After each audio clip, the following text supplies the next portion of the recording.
बिस्मिल्लाहिर्रहमानिर्रहीम। अस्सलाम वालेकुम। नाज़िया की नई नई शादी हुई थी। पहले पहल तो सभी खुश इखलाकी से पेश आते रहे, फिर आहिस्ता आहिस्ता मीठे बोलों की परत उतरना शुरू हुई। दबे दबे लफ्ज़ों में नाज़िया की पक्की रंगत पर बातें होने लगी। नाज़िया की 4 नंदे थी। नाज़िया के शोहर ताहिर सबसे बड़े थे।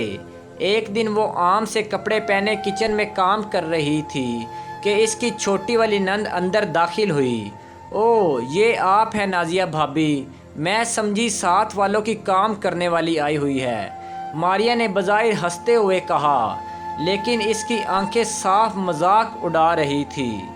नाज़िया का दिल बिल्कुल बुझ कर रह गया और वो सोचने लगी।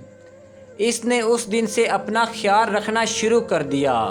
हर वक्त तैयार रहने लगी ताकि आइंदा इसे कोई काम वाली खाला का ताना ना दे सके, जिनकी रंगत बेहद काली थी। काले गोरे रंग सब अल्लाह ने पैदा किए हैं, लेकिन जालिम माशरा यहाँ भी अपनी रवायात पढ़ने को तैयार नहीं। अक्सर काली रंगत रखने वाला इंसान मजाक, तानों और तंज की ज़िद में ही रहता है। आज नाज़िया अपनी बहन के घर जाने के लिए तैयार हुई। इसने बादामी कढ़ाई वाला सुर्ख सूट पहन रखा था। हल्के फुल्के मेकअप के साथ वो यकीनन बहुत फ्रेश और अच्छी लग रही थी। ताहिर बाहर मोटरसाइकिल पर इसका इंतज़ार कर रहा था। जैसे ही वो हैंड बैग संभालते हुए कमरे से निकली, आंटी सास की कानों से टकराई। आए हाय, एक तो इतना कहकर वो मुंह ही मुंह में कुछ बुदबुदाई, फिर बोली, ऊपर से सुर्ख सूट बेटा, कुछ तो ख्याल किया होता। चलो शाबाश, किसी हल्के रंग के कपड़े पहन कर जाओ, ये तो बिल्कुल नहीं जच रहे। ये सुनना था कि नाज़िया की सारी खुद इत्मीदी हवा हो गई और इसकी अपनी टांगें बेजान सी लगने लगी। उफ भाभी, आप ना बस धीमे रंग के कपड़े पहना करें प्लीज़, ये शौक रंग आपको बिल्कुल सूट नहीं करते। साथ बैठी हुई नंद आयशा ने भी माँ की हाँ में हाँ मिलाई। आयशा खुद बेहद गोरी रंगत की मालिक थी। उस दिन नाज़िया का दिल टूट गया। वो टूटे कदमों से बाहर खड़े ताहिर को 5 मिनट बाद आई कहकर अंदर कमरे में चली गई। थोड़ी देर बाद वो निकली तो आयशा ने देखा उसने हल्के ब्राउन रंग का लॉन का सूट पहन लिया था। मेकअप भी साफ था और वो रोई रोई लग रही थी। एक लम्हे के लिए इसकी नंद आयशा को कुछ हुआ। खुद इसकी भी कुछ दिन बाद ही शादी तय हो चुकी थी। इसने सोचा भाभी से अपने अल्फाज के लिए माजरत कर लूं, लेकिन नाज़िया तेज़ कदमों से बड़ी सी चादर ओढ़े गेट से निकली। हाय, ये काली कलोटी बहू मेरे ही पल्ले पड़नी थी।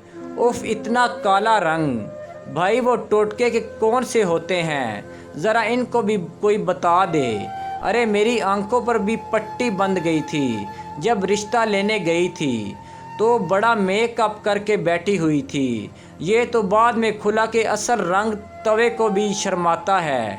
नाज़िया की सास मुसलसल बोले जा रही थी। अब तो नाज़िया इन आवाज़ों और तानों की आदी हो चुकी थी। उस दिन भी नाज़िया किचन में प्याज काट रही थी जब इसकी सास बोलना शुरू हो गई। ताहिर, मैं तुझसे कहती थी ये लड़की तुझे खुश नहीं कर सकती बेटा, तुम इस काली रंग वाली को फ़र्क करो और बहुत मिल जाएंगी मेरे शहज़ादे को। इतने में बाहर दरवाजे पर दस्तक हुई।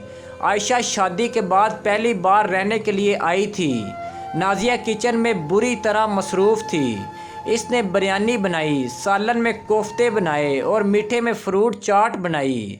जब रायता बनाने के लिए फ्रिज खोला तो दही गायब था। चलो आंटी से कहती हूँ दही मंगवा दें, शायद अंकल भूल गए होंगे। ये सोचती हुई वो कमरे की तरफ बढ़ती तो आयशा के रोने की आवाज़ इसके कानों में पड़ी और इसके कदम रुक गए। अम्मी जी, मेरी सास कहती है कि खाली गोरा रंग ही काफ़ी नहीं होता, बंदे में कुछ बात होनी चाहिए।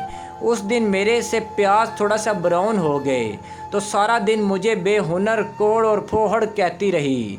मेरे शोहर अकरम से मेरी शिकायत भी लगा दी। अकरम ने मुझे सब के सामने थप्पड़ मारा। अम्मी जी, इतना कहकर आयशा फिर रोने लगी। बाहर खड़ी नाज़िया का दिल जैसे धड़कना भूल चुका था। क्या मकाफाते अमल इतनी जल्दी शुरू हो सकता है, ये इसने कभी नहीं सोचा था। اصل رنگ من کا رنگ ہوتا ہے، من کالا تو تن کالا۔ نبی کریم صلی اللہ علیہ وآلہ وسلم نے فرمایا مسلمان وہ ہے جس کی زبان اور ہاتھ کے شر سے دوسرے مسلمان محفوظ رہیں۔ اگر آپ کو میری کہانیاں اچھی لگتی ہیں تو مجھے ضرور اپنی رائے سے آگاہ کیجیے گا اور میرے چینل کو سبسکرائب کیجیے گا۔ اللہ پاک آپ سب کو سلامت اور خوش رکھے۔ خدا حافظ۔